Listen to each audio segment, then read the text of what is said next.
অনেক তো মাত্রই পরীক্ষা শেষ হলো। 3 ঘন্টা যাবৎ এখানে দাঁড়াইছিলাম, পরীক্ষা দিচ্ছিল এই জন্য। তো যে যানজট, এখন পাড়ি দিতেই, এই রাস্তা পাড়ি দিতেই কত যে সময় লাগবে।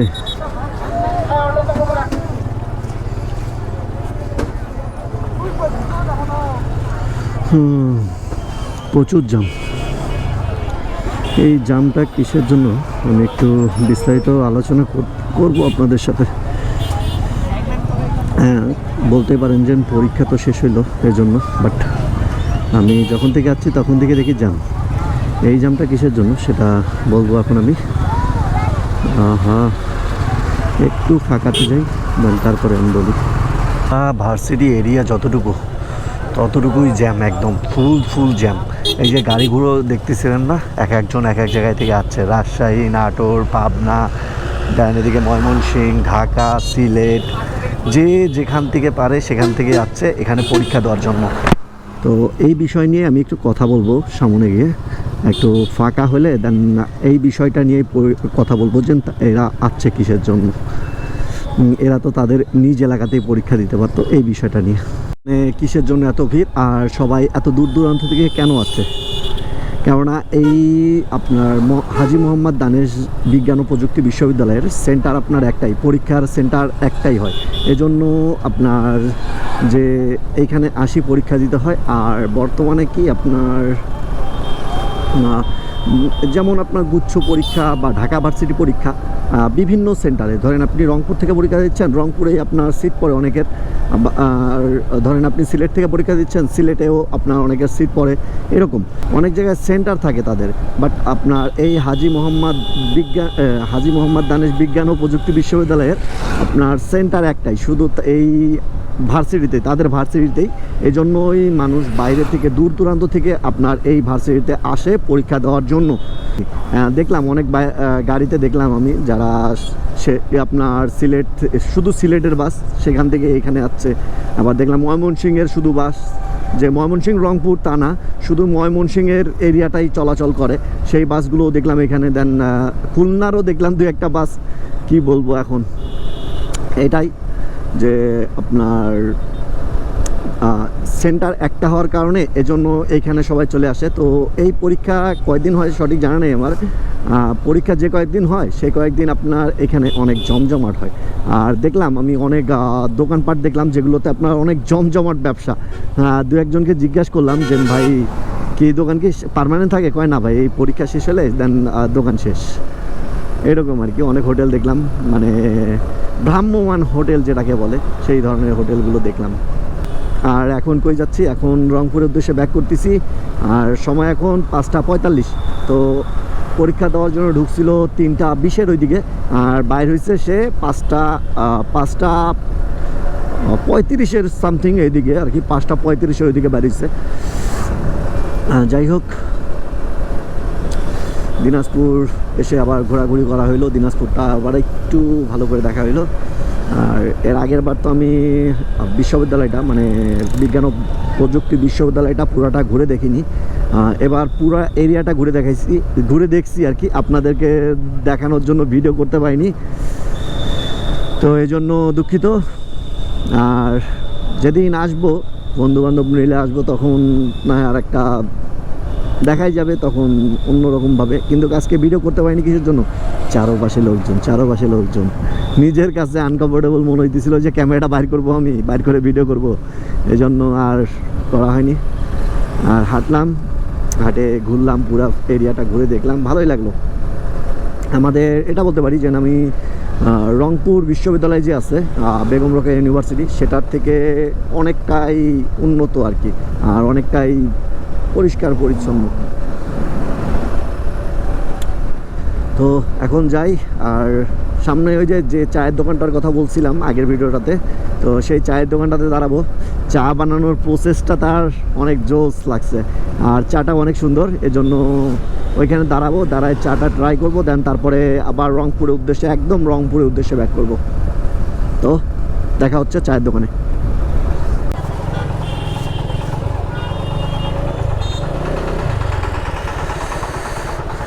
এই যে সেই চায়ের দোকানটা, এইখানে চা খাইছিলাম, ভালো লাগছিল চাটা।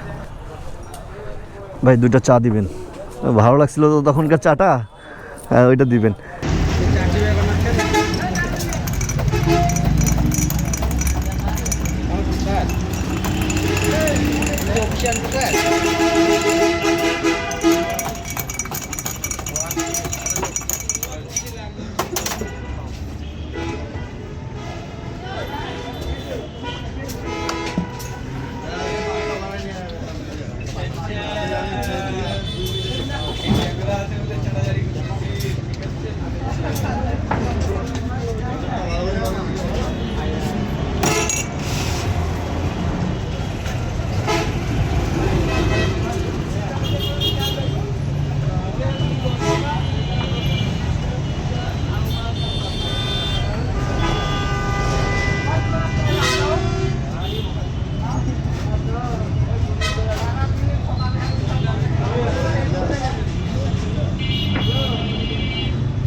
চায়ের প্রসেসটা অনেক সুন্দর।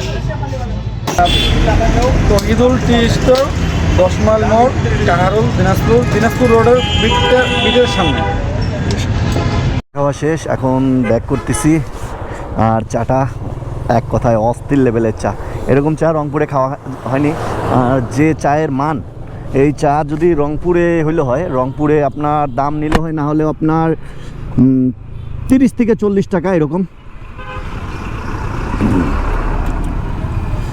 আর এইখানে মাত্র 20 টাকা এই চায়ের দাম। আর ভাইয়ের নাম, ঠিকানা আর দোকানের নাম সব দিলাম। আপনারা যদি কখনো দিনাজপুর যান, আপনার যদি সৈয়দপুর হয়ে আসেন, তাহলে অবশ্যই এই দোকানটাতে একবার হলেও দাঁড়াবেন, চাটা ট্রাই করবেন। আমি ভাই বলতেছি যে একবার হলেও দাঁড়াবেন, চাটা ট্রাই করিয়েন, দেন তারপরে আমাকে বলিয়েন যে চাটা কেমন, চায়ের মানটা কেমন, আর তার যে প্রসেসিংটা সেটা আরও বেশি ভালো। এই চাটা মূলত কি আপনার একদম প্রথমে দুধটা দিবে, দুধটা দিয়ে দেন তারপরে আপনার করবে, দুধের ফর্মটা তৈরি করবে। ফর্ম তৈরি করার পরে দেন পাতিটা দিবে, আপনার পাতির যে লিগারটা আস্তে আস্তে করে উপরে দিবে। দেন কালারটা 2 কালার হবে, এজন্য দেখতে ভালো লাগে। আর তার যে মিক্স করার প্রসেসিংটা, ওইটা সব থেকে ইউনিক লাগছে আমার কাছে। আর ভাইয়ের কাছে জিজ্ঞাসা করলাম যে ভাই এর আগে কি কখনো এরকমভাবে পড়ে যায়নি আপনার হাত থেকে? ভাই বলতেছে না, যা পড়ে যায়নি। প্রথম অবস্থায় হয়তো বা 2-1বার পড়ছে, সঠিক জানি না, এটা আমাকে বলেনি। আর ভাই বলল যে না, এটা এখনও এই পর্যন্ত আমার কাছ থেকে কখনো পড়ে যায়নি, গ্লাসও পড়ে যায়নি, যেন চাও পড়ে যায়নি। তার যে সাথে যে একটা লোক আছে দোকানে, যে আরেকজন থাকে, সেও দেখলাম এই জিনিসটা একদম ভালোভাবে করতে পারে। যাই হোক, এখন যাচ্ছি রংপুরের উদ্দেশ্যে। আর রাতের বেলা কি ফুটেজ দেই, যদি রাস্তায় কোথাও থামি বা ইউনিক কিছু পাই, তখন না হয় আপনার সাথে আবার কথা হবে। ততক্ষণ পর্যন্ত আগাই আমরা যতদূর যাওয়া যায়। আর সময় এখন 6টা 7, যাইতে যাইতে আরও 1.5 ঘন্টা। তো 7:30-8টা বাজবে আমাদের রংপুর পৌঁছাইতে। তো আগাই। তেল নিয়ে দেন আবার ব্যাক করতেছি। একটু তেল না হইলো, কেননা রংপুর পর্যন্ত তো যাওয়া লাগবে, না হলে গাড়ি আটকে যেত। এই জন্য আর রাস্তায় থামতে চাইলাম না, এখানে থেকেই তেল নিয়ে একদম যত দূর যাইতে পারি রংপুরের আগ পর্যন্ত, রংপুর পর্যন্ত যত দূর যাওয়া যায় তত দূরই যাওয়ার চেষ্টা করব। আর এই যে দেখুন সামনে আমার ফগ লাইটের আলোটা, তো মাশাআল্লাহ অনেক ভালো।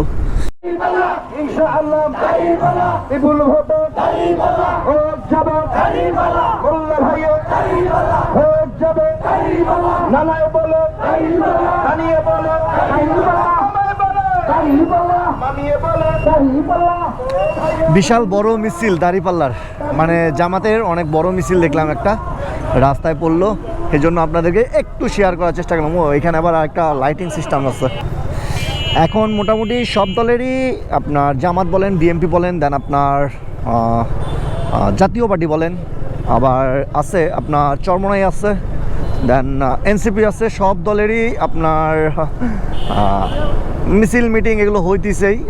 অনেক পোস্টে দেখতেছি অনেক বড় বড় আপনার প্রোগ্রাম হচ্ছে।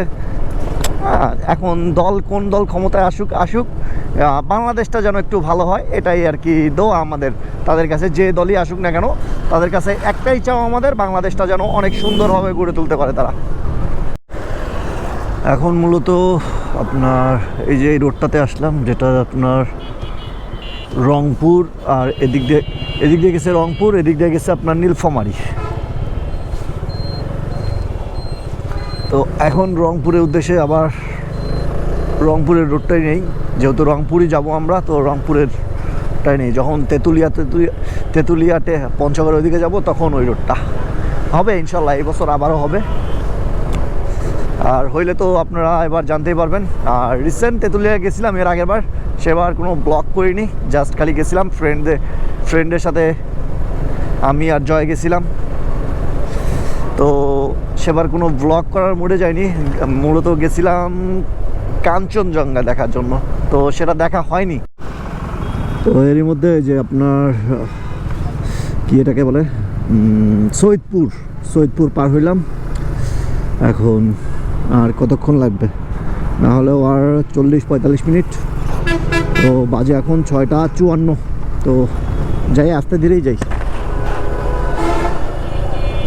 আর আজকে রোডে অনেক রাশ পাইতেছি, কেননা সন্ধ্যা টাইম তো এখনও ওই রকম ফাঁকা হয়নি।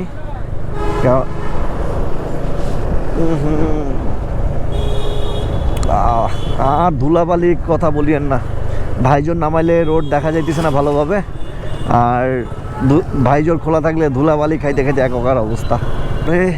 পাগলাপীর পৌঁছাইলাম, ভালোই টানতেছিলাম। রাতের বেলা যাওয়ার সময় যেরকমভাবে টানাটানি করিনি, বাট আসার সময় ওর থেকে বেশি টানাটানি করে যাচ্ছি। আর সময় এখন 7:26, আর আমরা এখন পাগলাপীরে। তো এরই মধ্যে আমরা সিওবাজার ঢুকে গেছি, আর আমাদের গন্তব্যেও পৌঁছায় গেছি। তো আজকের ভিডিওটা এখানেই শেষ করতেছি। আর ভিডিওগুলো আপনার পাট আকারে দেওয়ার জন্য আমি সরি, কারণ অনেক বড় ভিডিও হয়ে যায়, একটা ভিডিও বানাইলে অনেক বড় ভিডিও হয়ে যায়, এজন্য আমি পাট করে দিচ্ছি। তো ভিডিওটা দেখার জন্য অনেক ধন্যবাদ, আর সাথেই থাকুন। লাইক, কমেন্ট, সাবস্ক্রাইব এবং শেয়ার করতে ভুলবেন না। আমার জন্য দোয়া করবেন। ততক্ষণ পর্যন্ত আসি, আল্লাহ হাফেজ।